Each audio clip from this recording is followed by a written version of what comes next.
அவர்க்கும் எனக்கும் உறவு காட்டி அருள் புரிந்ததும் கதையா.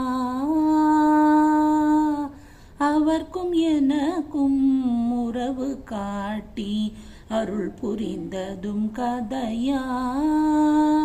நினைத்து நினைத்து மகிழ்ந்து நாங்கள், நினைத்து நினைத்து மகிழ்ந்து நாங்கள் நேசம் கொண்டதும் கனவா. அவர்க்கும் எனக்கும் உறவு காட்டி அருள் புரிந்ததும் கதையா.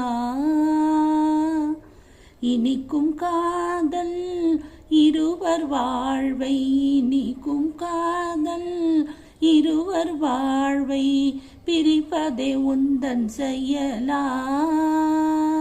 இனிக்கும் காதல் இருவர் வாழ்